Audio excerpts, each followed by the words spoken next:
अरे आंगने में भोला भोला गे नवाय नाना दो। अरे आंगने में भोला भोला गे नवाय नाना दो। बाजले बधाई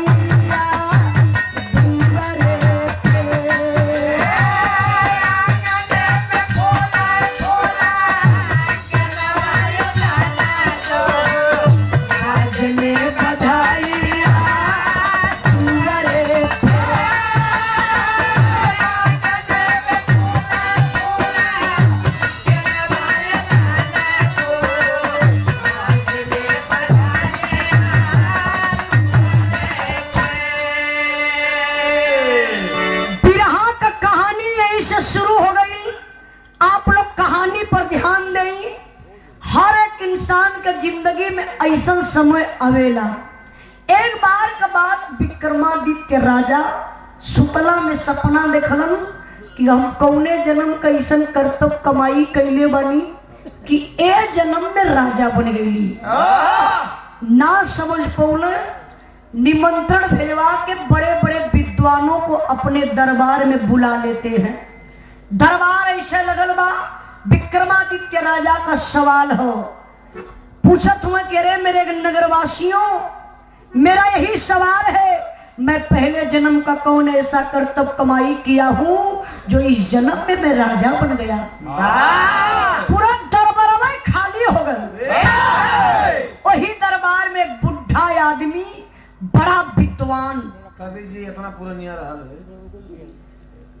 ऐसे अकेले वही दरबार में बैठल हुआ। विक्रमादित्य राजा का नजर पहुंचल, हाथ जोड़े ललन, करण महाराज की जय हो।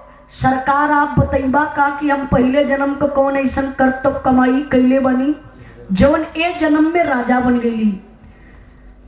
तो साधु बाबा जो बैठल वाला कला बचवा हम तो ना बताई, चल जाई यहाँ से कृष्णपन जंगल में एक साधु मिली है, सवाल करवा जवाब मिल जाई। विक्रमादित्य राजा घोड़ा पर सवार भइलन, बाबू चल रहे कृष्णपन जंगल में। एक साधु से मुलाकात भइल, सवाल कैलन, कहले कि हम आपसे पूछल चाहत बनी महाराज कि पहले जन्म का कौन ऐसा कर्तव्य कमाई कैले बनी जो ने जन्म में राजा बन गई। तो साधु जी कहला बचवा हम ना बताई, यहाँ से चल जा तू छत्तीसगढ़ में। छत्तीसगढ़ जइबा, राजा के घरे एक लड़का पैदा भलो और लड़का मर गल बा। वही लाश से सवाल करवा जवाब मिल जाई। विक्रमादित्य राजा पहुंचल बाबू वही छत्तीसगढ़ में। राजा के दुआरे एगो बच्चा का लाश बा, पैदा भल बा, मर गल हल। वही लसिया से विक्रमादित्य राजा सवाल करे लगलन। सवाल का कैलन, भाव मास्टर साहब,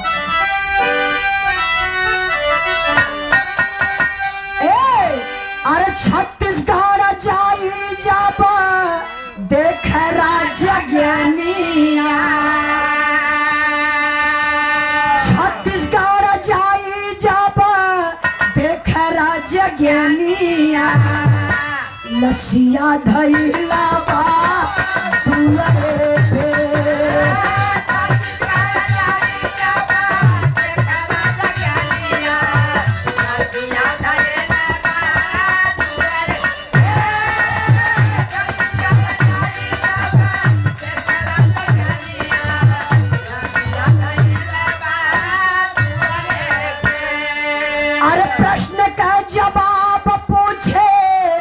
लसिया से भाई आई है आवाज, जाओ गाँव मानिया रे। अरे भेदवा बतैया हीरा धोबी के दुल्हनिया। भेदवा बतैया हीरा धोबी के दुल्हनिया। लसिया धैला बा दुआरे पे।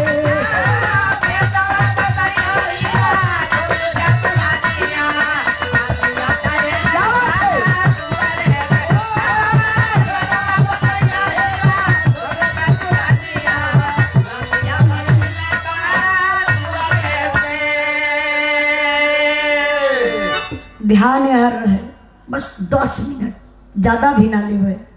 एमएलए में लोग गीत ना गाई के बिरहा गा दली कि 10 मिनट में एक बिरहा गा दे तो आप लोगन के कुछ पोसाई जाई और ठंडी में एकदम आराम से चल जीवा घरे और जाए के अपने अपने रजाई में बढ़िया से बिरहा पर ध्यान नहीं। विक्रमादित्य राजा पहुंचल छत्तीसगढ़ में। राजा के द्वारे बड़ी भीड़ बा, लड़का पैदा भल बा, मर गल बा। वही भिड़िया में घोड़वा लेके घुस गइलन। कहा कि आप लोग हटिए, इसी लाश से मेरा एक सवाल है। लोग कहले कि अरे देखे में कहीं का राजा लगत पगलाए गल का। अरे लाश कबो बोलल ह कि बोली? लोग कहला हट जा पूछी लेवेदा।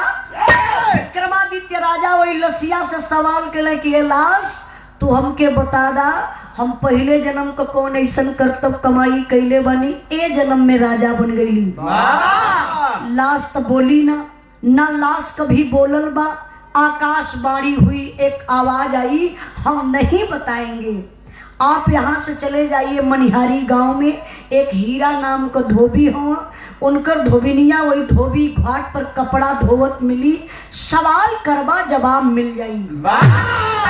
विक्रमादित्य राजा घोड़ा पर सवार भइलन, बाबू पहुंच गलन मनिहारी गांव में। अब वहां धोबी सही में कपड़ा धोवत रहल। विक्रमादित्य राजा गए वही लमुआ से कहला धोबी ने धोबिनिया उलट के तकलस कलस ही मोरी माई देखो में कहीं का राजा लगत हो। बेइज्जत करी का गलला कहा देखे बतिया से लगत कहा है धोबी घाट पर हम अकेल और देखे में कहीं का राजा। धोबिनिया बेचारी कांपे लगल। राजा कहला तू घबरा मत, डरो मत, एगो हमार क्वेश्चन बा। धोबिनिया कहला हाय राम, ये इतना दिन से हमके कपड़ा धोवत हई दिन बीत गल, आज तक ऐसा कपड़ा कम नमवा ना सुनली। का सरकार आपके चाहिए का? कहला आंसर। तब समझ गए धोबी का कि कर अंडर बियर हम लपेट के चले आल। इहो पढ़ले लिखल बैठल हुआ। धोबिनिया उलट पलट के कुल कपड़ा झाड़त में देखत कहला सरकार का चाहिए? तो विक्रमादित्य राजा कहला एगो सवाल है, वही का जवाब चाहिए। धोबिनिया कहला सवाल का बा?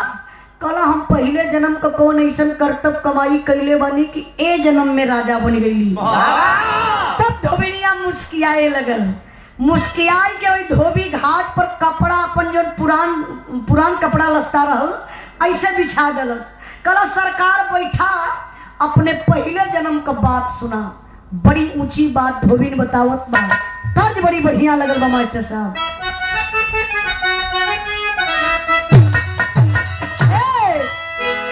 रतिया होले गरम डोल ना पवाना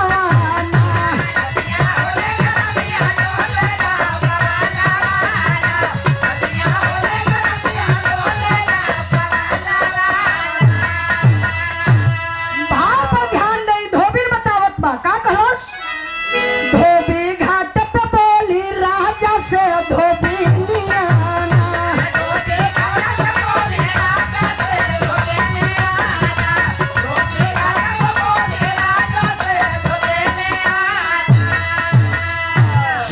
पूर्व जन्म का अपन तू कहानिया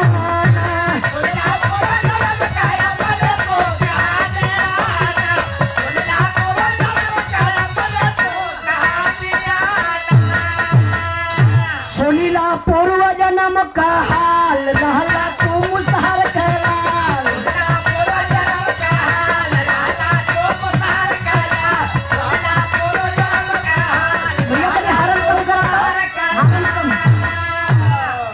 प्यार से पलला बाबू माई कर पलानिया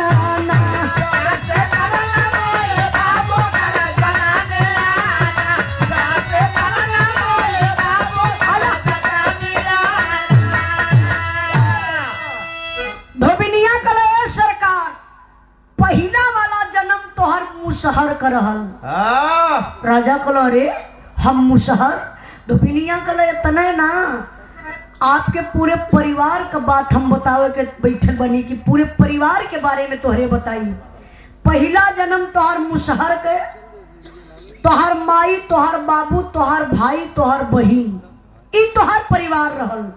एक बार का बात बा, बात का बा मास्टर साहब फिर तर्ज लगल।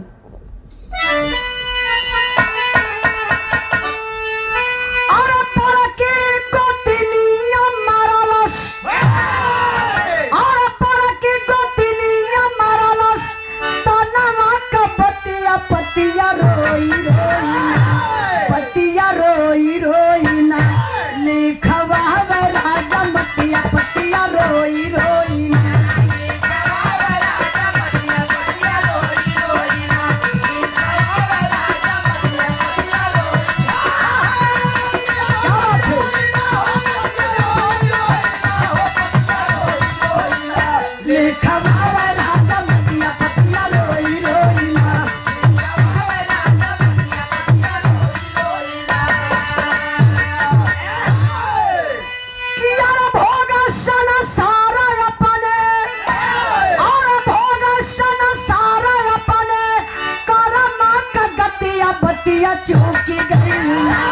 बतिया चूकी गई ना, घाती भइल की समतिया बतिया चूकी गई ना।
बतिया चूकी गई ना, घाटी भइल की समतिया बतिया चूकी गई ना।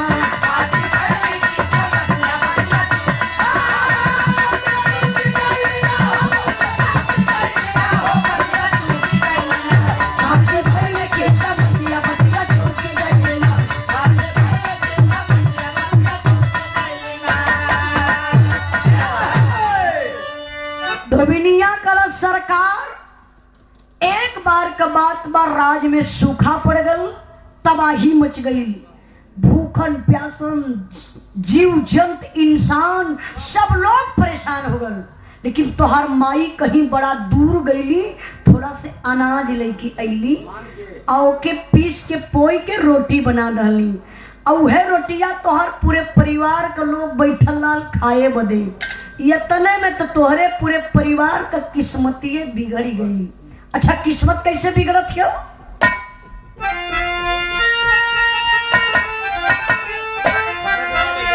अरे सबका बिगड़ल वही दिन कमैया हमारे भैया हो, डगमगा धारा में डूबल नैया हमारे भैया हो।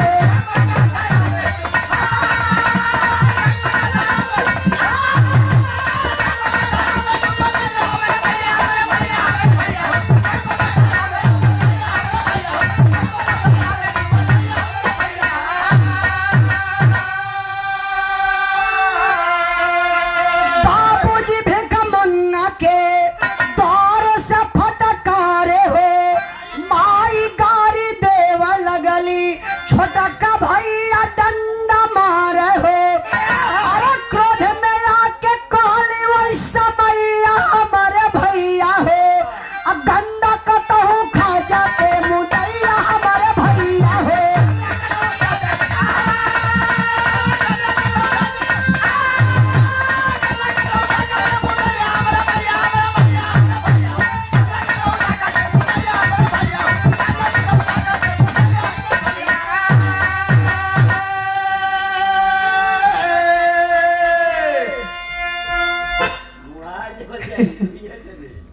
करत हुआ मेहनत, बिरहा पर ध्यान नहीं बाबू।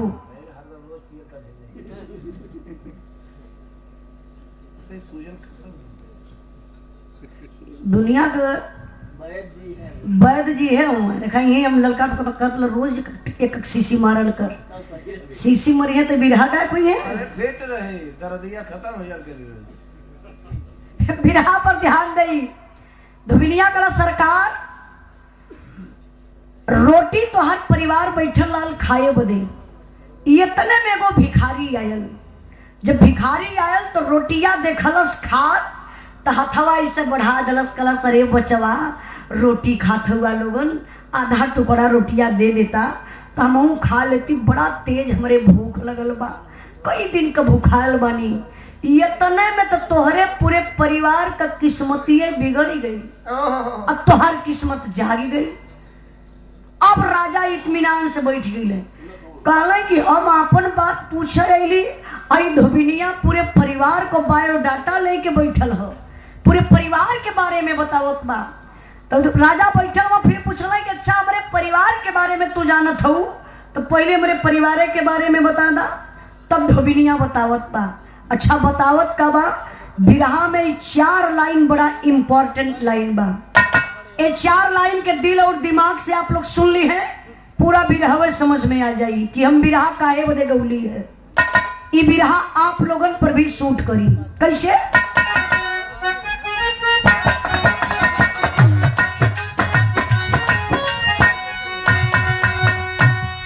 अरे दाना किए से नाही धानवा घटेला रे भैया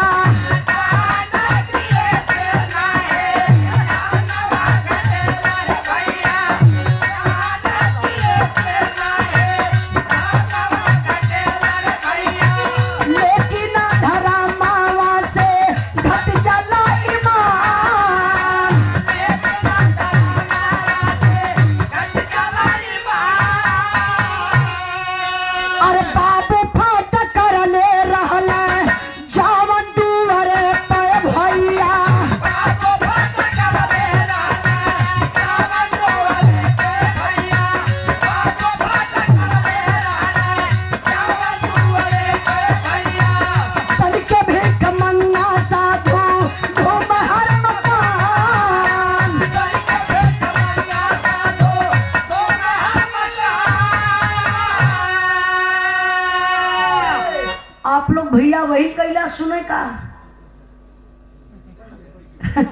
मुंह देखत है नालोन के वही 9 बजे तो नीक टूटल वही करे उजलवा गावत के मर्दे हम पहले ही कहले रही चल जाई कलिया हमार बिरहा जहाँ रहा भैया शायद आप लोग चलिए लला का एक सुभाष यादव अल तो मिठाई वाला एकदम सुबह भोर हो गई बा कहा तो लोग नहीं गावा एक भजनी है गाय को जाला जा हम कहली भाई सबकर इच्छा है तो वही के पड़ी जब गावे लगली तो ऐसा जैसे तीन जने अला ब्रह्मा विष्णु महेश हाँ भैया आप समझत है तो ऐसा ही एक जने अला तो बैठल हुआ अले हमके 100 रुपया दलम माला दलम कली भैया कहीं इतनी बाहर कैला है कहा तो दीदी रतिया भर भी रहवा तोहर सुनत रही करेजवा फाटत रहा मैं टंगिया फसौले आज छोड़ के रहले कहा तो का करी घरवाली वही न देती है हम सोचत ला कैसे कब निकल जाई अब घरवाली उनकर वही न देती है जब 5 बजल तो उनकर मिठाई के दुकान सहसों में रहल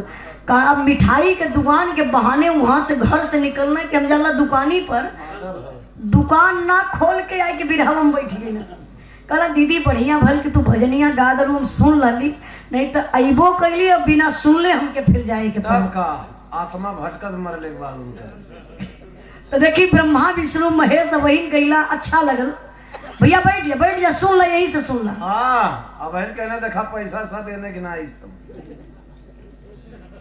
अरे भैया कोनो जरूरी ना बा कि उजाला रुपये पैसा पर बिरहा गावेली उजाला गेहूं 4 पे बिरहा गावेली तलई के बोरा घूमदा सार मिल जाई खिचड़ी पहुंचौले है का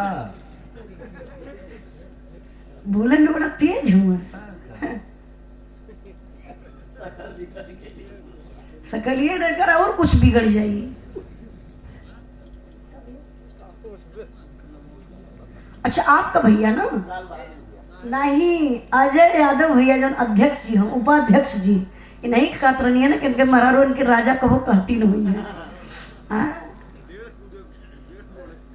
बहुत बहुत भैया के प्रणाम। नाम से भी बहुत बड़ा अंतर होला। पहले लोग कहें कि पहले का नाम लोग रखा,